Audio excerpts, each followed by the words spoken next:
Shalom. Saudara yang kasih dalam Tuhan Yesus Kristus, baku dapa lagi torang dengan multimedia Gereja Masihi Injili Bola Mongondo dalam program Baku Kasih Kuat Iman. Saudara yang kasih dalam Tuhan, saat ini kita hendak belajar dengan firman Tuhan, namun sebelumnya mari berdoa. Tuhan Yesus yang torang cintai, kasihi, di hadapan kekudusan, kemuliaan dan kehormatan-Mu, torang selaku umat percaya mau bilang makasih banyak buat segala kebaikan, cinta kasih Tuhan yang sempurna, yang terus menyertai, memberkati dalam torang pekerjaan. Apapun yang torang lakukan, torang percaya Tuhan yang terus menyertai. Bapa dalam Yesus Kristus, saat ini torang selaku orang percaya hendak belajar lagi dengan firman Tuhan. Maka mari kuasai torang pe hati dan pikiran oleh Roh-Mu yang kudus, supaya dengan hati yang bersih, pikiran yang jernih, torang boleh menelaah firman-Mu, dan firman-Mu yang akan terus menjadi pedoman dalam perjalanan hidup torang selaku orang yang percaya. Berfirmanlah, inilah torang selaku hamba-hamba-Mu yang sedia mendengarkannya demi Kristus Yesus, firman yang hidup. Amin. Saudara-saudara yang Tuhan Yesus kasihi, bagian pembacaan firman Tuhan saat ini terdapat dalam Kitab Kudus Perjanjian Lama, Yesaya 59 ayat pertama hingga ayatnya yang ke-21. Dalam satu kesatuan perikop yang berjudul Dosa adalah Penghambat Keselamatan. Sesungguhnya tangan Tuhan tidak kurang panjang untuk menyelamatkan, dan pendengarannya tidak kurang tajam untuk mendengar. Tetapi yang merupakan pemisah antara kamu dan Allah-Mu ialah segala kejahatanmu, dan yang membuat dia menyembunyikan diri terhadap kamu sehingga ia tidak mendengar ialah segala dosamu. Sebab tanganmu cemar oleh darah dan jarimu oleh kejahatan. Mulutmu mengucapkan dusta, lidahmu menyebut-nyebut kecurangan. Tidak ada yang mengajukan pengaduan dengan alasan benar, dan tidak ada yang menghakimi dengan alasan teguh. Orang mengandalkan kesia-siaan dan mengucapkan dusta. Orang mengandung bencana dan melahirkan kelaliman. Mereka menetaskan telur ular beludak dan menenun sarang laba-laba. Siapa yang makan dari telurnya itu akan mati. Dan apabila sebutir ditekan pecah, keluarlah seekor ular beludak. Sarang yang ditenun itu tidak dapat dipergunakan sebagai pakaian, dan buatan mereka itu tidak dapat dipakai sebagai kain. Perbuatan mereka adalah perbuatan kelaliman, dan yang dikerjakan tangan mereka adalah kekerasan belaka. Mereka segera melakukan kejahatan dan bersegera hendak menumpahkan darah orang yang tidak bersalah. Rancangan mereka adalah rancangan kelaliman, dan kemana saja mereka pergi, mereka meninggalkan kebinasaan dan keruntuhan. Mereka tidak mengenal jalan damai, dan dalam jejak mereka tidak ada keadilan. Mereka mengambil jalan-jalan yang bengkok, dan setiap orang yang berjalan di situ tidaklah mengenal damai. Sebab itu keadilan tetap jauh daripada kami, dan kebenaran tidak sampai kepada kami. Kami menanti-nantikan tenang, tetapi hanya kegelapan belaka. Menanti-nantikan cahaya, tetapi kami berjalan dalam kegelapan. Kami meraba-raba dinding seperti orang buta, dan meraba-raba seolah-olah tidak punya mata. Kami tersandung di waktu tengah hari seperti di waktu senja, duduk di tempat gelap seperti orang mati. Kami sekalian meraung seperti beruang, suara kami redup seperti suara burung merpati. Kami menanti-nantikan keadilan tetapi tidak ada, menanti-nantikan keselamatan tetapi tetap jauh dari kami. Sungguh dosa pemberontakan kami banyak di hadapan-Mu, dan dosa kami bersaksi melawan kami. Sungguh kami menyadari pemberontakan kami, dan kami mengenal kejahatan kami. Kami telah memberontak dan mungkir terhadap Tuhan, dan berbalik dari mengikuti Allah kami. Kami merancangkan pemerasan dan penyelewengan, mengandung dusta dalam hati, dan melahirkannya dalam kata-kata. Hukum telah terdesak ke belakang, dan keadilan berdiri jauh-jauh, sebab kebenaran tersandung di tempat umum, dan ketulusan ditolak orang. Dengan demikian kebenaran telah hilang, dan siapa yang menjauhi kejahatan, ia menjadi korban rampasan. Tetapi Tuhan melihat dan adalah jahat di matanya bahwa tidak ada hukum. Sebab ia melihat bahwa tidak seorang pun yang tampil, dan ia tertegun karena tidak ada yang membela. Maka tangannya sendiri memberi dia pertolongan, dan keadilannya lah yang membantu dia. Ia mengenakan keadilan sebagai baju sirah, dan ketopong keselamatan ada di kepalanya. Ia mengenakan pakaian pembalasan, dan menyelubungkan kecemburuan sebagai jubah. Sesuai dengan perbuatan-perbuatan orang, demikianlah ia memberi pembalasan, kehangatan murka kepada lawan-lawannya, ganjaran kepada musuh-musuhnya, bahkan kepada pulau-pulau yang jauh ia memberi ganjaran. Maka orang akan takut kepada nama Tuhan di tempat matahari terbenam, dan kepada kemuliaannya di tempat matahari terbit, sebab ia akan datang seperti arus dari tempat yang sempit, yang didorong oleh nafas Tuhan. Dan ia akan datang sebagai penebus untuk Sion, dan untuk orang-orang Yakub yang bertobat dari pemberontakannya. Demikianlah firman Tuhan. Adapun aku, inilah perjanjianku dengan mereka, firman Tuhan, rohku yang menghinggapi engkau, dan firmanku yang kutaruh dalam mulutmu tidak akan meninggalkan mulutmu dan mulut keturunanmu dan mulut keturunan mereka dari sekarang sampai selama-lamanya, firman Tuhan. Demikianlah pembacaan firman Tuhan. Yang disebut berbahagia ialah torang semua yang membaca firman Tuhan, mendengarkannya, tapi juga melakukannya. Terpujilah Tuhan Yesus Kristus. Saudara-saudara yang Tuhan Yesus kasihi, Tuhan Allah yang torang sembah adalah Tuhan Allah yang nyandak pernah berubah dari dulu, sekarang, sampai selama-lamanya.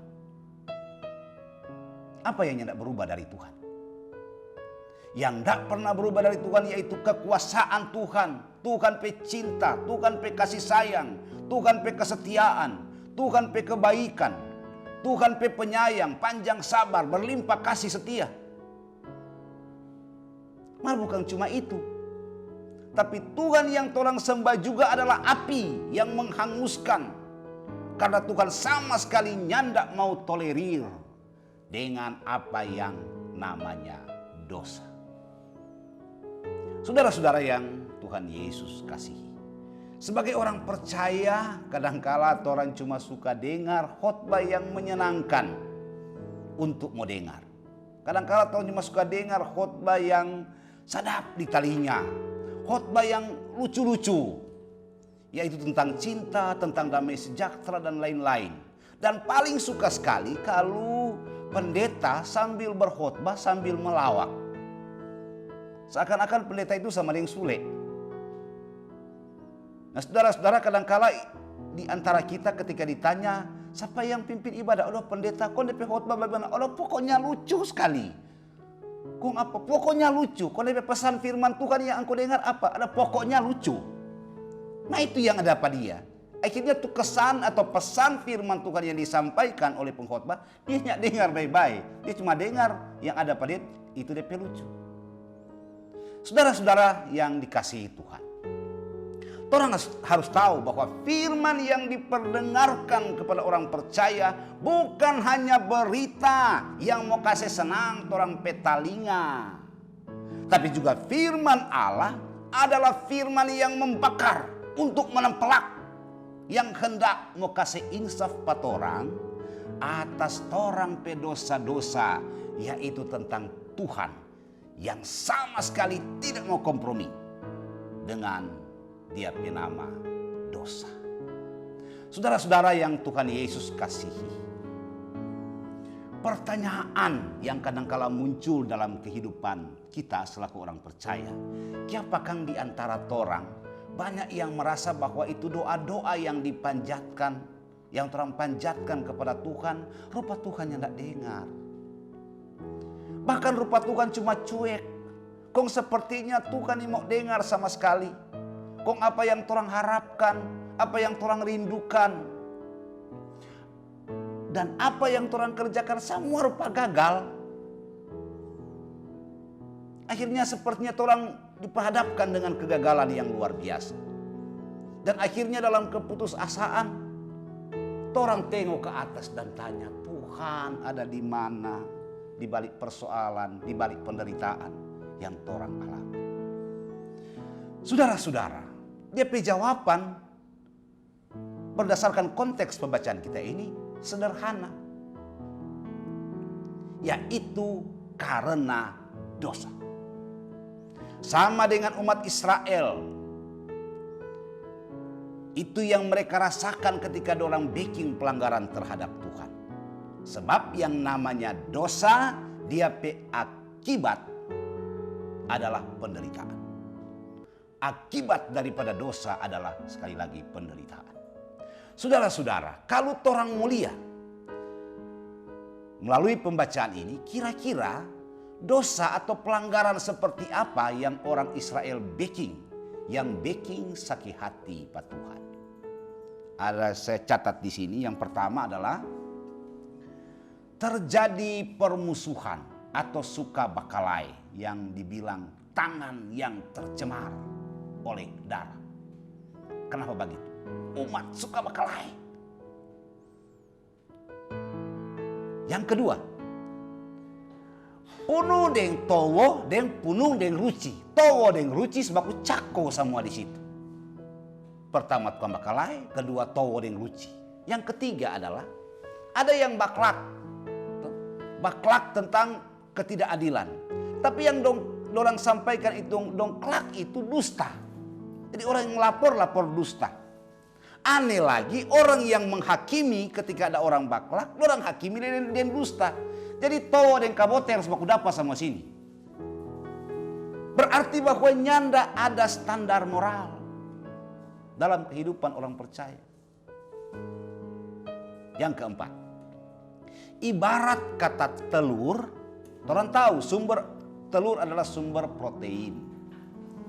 Mar dia isi telur itu bukan sumber protein tapi ular beludak. Apa yang ada di dalam hati dan pikiran umat, nyanda ada damai sejahtera yang dilambangkan dengan ular beludak. Yang kelima, yang dorang rancangkan adalah rancangan kelaliman. Apa itu kelaliman? Kelaliman adalah jelek, keji, kotor, bengis, kejam, dan lain-lain. Yang keenam,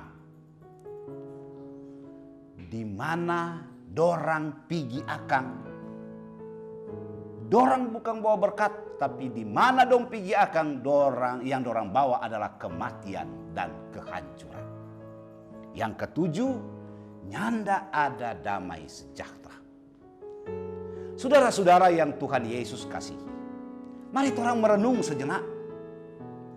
Apakah dosa umat Israel yang disebutkan tadi menjadi bahagian dalam orang kehidupan bergereja, menjadi bahagian di orang kehidupan bermasyarakat?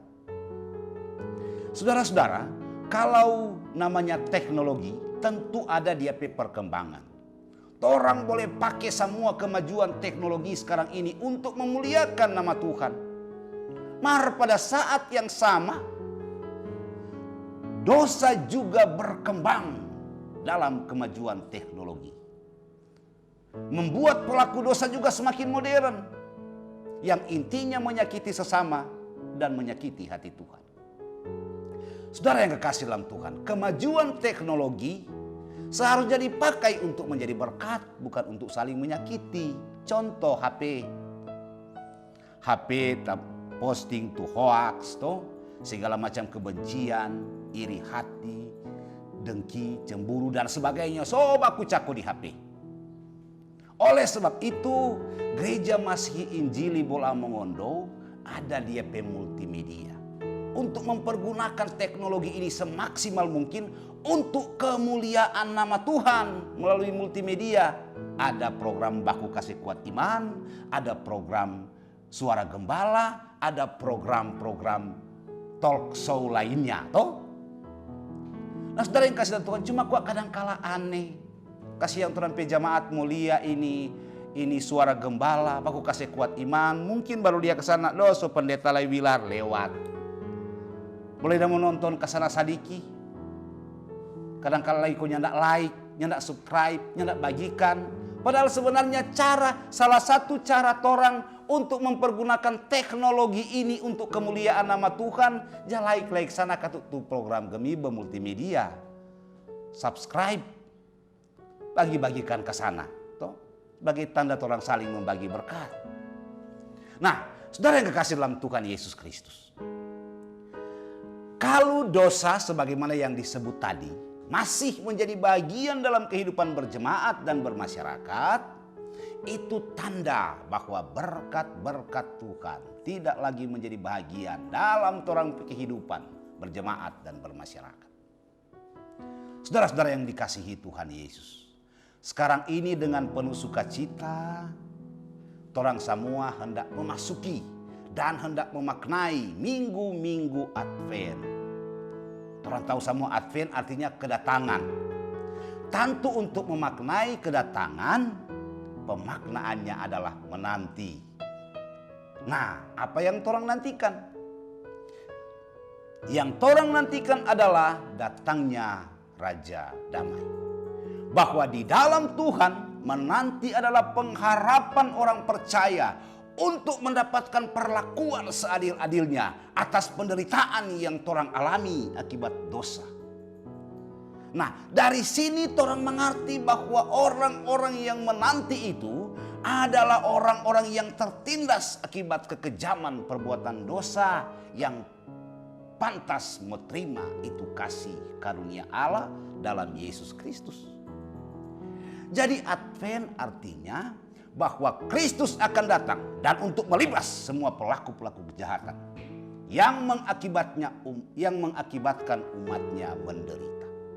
Nah, kalau demikian, maka Advent yang torang rayakan adalah pengharapan orang-orang percaya yang tertindas dan penghukuman bagi para penindas dan pembuat dosa. Saudara-saudara yang Tuhan Yesus kasihi, tapi satu hal yang torang yang boleh pungkiri, bahwa semua manusia yang hidup di muka bumi ini nyendak lepas dari apa yang namanya dosa. Apakah semua manusia akhirnya akan menerima penghukuman dari Allah dalam Yesus Kristus karena manusia berdosa yang tidak layak menerima kasih karunia Allah? Nah, saudara-saudara yang kasih dalam Tuhan, saya akan memberikan ilustrasi yang kiranya ini akan menggambarkan tentang keberpihakan Allah kepada tiap-tiap orang yang dikasihinya. Ada dua kakak adik dalam satu keluarga. Kemudian orang tua mau pi kobong. Kemudian orang tua bilang pe yang kakak, sekarang mama dan papa mau pi kobong. Kakak jaga itu adik. Kakak bilang, iyo, berangkatlah orang tua ini ke kebun. Ketika di kebun, orang tua ke kebun, ini kakak dan adik bakal lain. Akhirnya kakak ajar itu adik. Apa adik bilang? Tunggu ngana, kalau papa dan mama pulang kita mau lapor ngana ada ajar pak kita. Nah, setelah itu kakak sadar kalau papa dan mama pulang kobong, dia akan menerima hukuman. Mungkin dia sudah mau kasih bermain pergi teman-teman, atau mungkin dia sudah mau dapat kasih uang jajan dan sebagainya. Timbul dia penyesalan, dia menyesal dia melakukan atau dia ajar di adik. Dia menyesal. Nah, ketika mama dan papa pulang, tentu yang lebih dulu balapor. Jadi mama dan papa pulang adalah sukacita bagi si adik yang tertindas oleh karena dia PKK, toh? Maka ketika datang di adik langsung menangis, langsung baklak, langsung lapor. Tetapi ketika dia lapor, kakak lagi menangis. Kakak ini menangis karena apa? Dia menyesali perbuatannya terhadap adiknya. Dia bilang, aduh kasihan papa, kita juga kasihan ini kok so salah. Kita minta maaf karena kita so berbuat demikian terhadap adik, toh? Nah, kalau demikian orang tua ini datang untuk siapa? Orang tua tentu akan bilang, dia akan mengambil yang tu kecil, toh? Dia akan menciumnya dan berkata dan membelainya dan memberikan pengharapan. Dan kakak dia panggil sini anak kakak. Toh? Jangan bikin kedua kali. Dengan demikian maka kedatangan dia orang tua adalah pengharapan bagi adik yang ditindas oleh kakak. Tapi pada saat yang sama kedatangan orang tua memberikan perubahan secara signifikan bagi sang kakak. Saudara yang kekasih dalam Tuhan, selaku umat Allah, torang harus tahu bahwa torang selaku umat percaya ketika merayakan Advent adalah perayaan daripada orang-orang yang tertindas. Tapi juga perayaan ungkapan syukur daripada orang-orang yang menerima kasih karunia yang telah ditebus kesalahannya itu. Saudara yang kasih dalam Tuhan Yesus Kristus, selaku umat Allah, orang harus tahu bahwa sebagai umat yang menerima penebusan, maka Tuhan memberikan standar yang tinggi pada orang.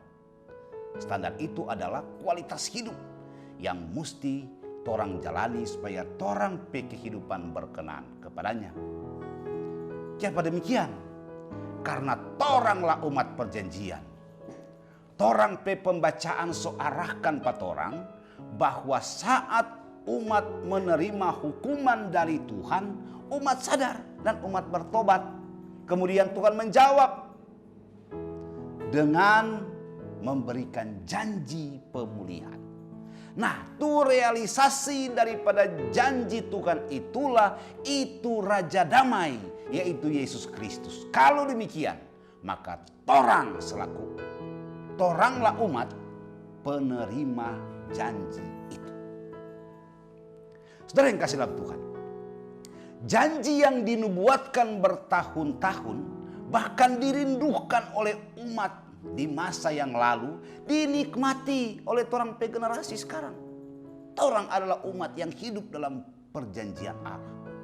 Nah, apa itu perjanjian? Perjanjian kan adalah kesepakatan dua belah pihak. Nah, dalam konteks perjanjian kita dengan Tuhan, ada kesepakatan toh? Nah, kesepakatan itu adalah Tuhan menganugerahkan keselamatan bagi torang. Dan torang harus hidup dalam kesetiaan kepada Tuhan. Kalau satu pihak melanggar kesepakatan ini, maka kesepakatan dibatalkan. Saudara-saudara yang Tuhan Yesus kasih, pertanyaannya adalah apa yang terjadi dengan torang? Kenyataannya bahwa torang berkali-kali melanggar kesepakatan itu dengan berbuat dosa. Kalau begitu, apakah Tuhan telah membatalkan perjanjiannya dengan kita karena dosa kita? Jawabannya adalah tidak. Pelanggaran yang kita lakukan di hadapan Tuhan telah ditebus oleh Kristus dengan kematiannya di kayu salib, supaya orang yang menyesali dosanya dikenankan oleh Tuhan untuk hidup dalam anugerahnya. Nah, oleh sebab itu perayaan pada minggu-minggu Advent adalah ucapan syukur orang percaya yang hidup dalam kesetiaan dan dengan menyesali segenap dosa-dosa yang dilakukan. Tapi juga sebagai ucapan syukur orang percaya yang telah diselamatkan untuk menanti datangnya Sang Penyelamat dunia yang torang rayakan kelahirannya, tapi juga torang menanti kedatangannya yang kedua kali. Selamat merayakan Advent, minggu-minggu Advent, dan selamat kita hendak memasuki perayaan Natal Yesus Kristus. Tuhan memberkati kita semua. Amin. Saudara yang kasih dalam Tuhan, mari kita berdoa. Tuhan Yesus, kembali lagi torang mau bilang makasih banyak. Tuhan Yesus baik. Tuhan Yesus begitu mengasihi dan mencintai torang kehidupan.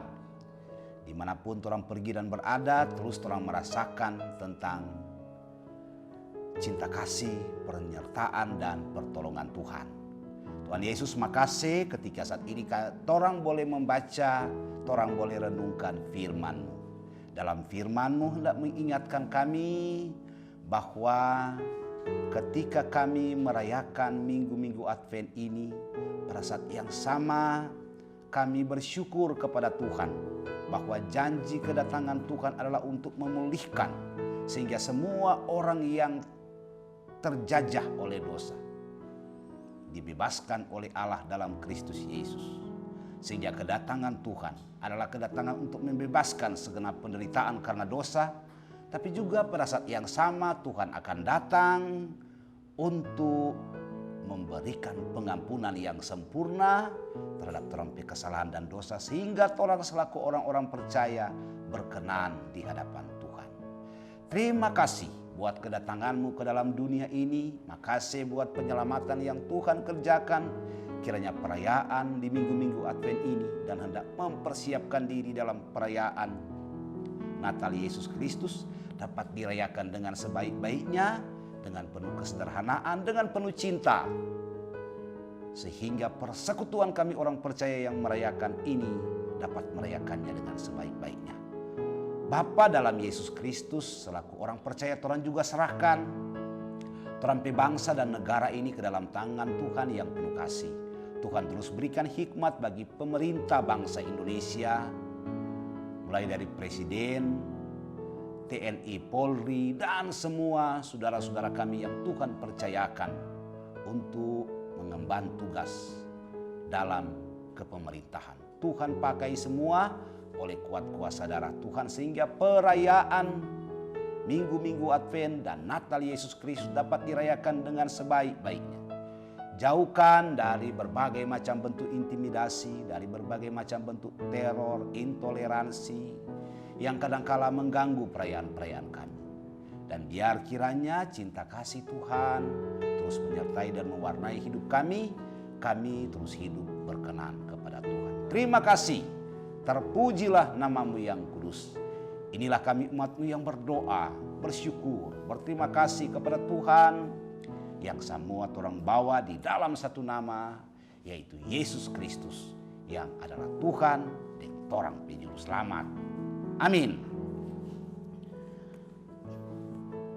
Saudara yang kasih dalam Tuhan Yesus Kristus, terimalah berkat Tuhan. Kasih karunia dan damai sejahtera dari Allah Bapa di sorga dalam Yesus Kristus dengan perantaraan Roh Kudus menyertai dan memberkati kita sekalian sekarang ini sampai selama-lamanya. Amin.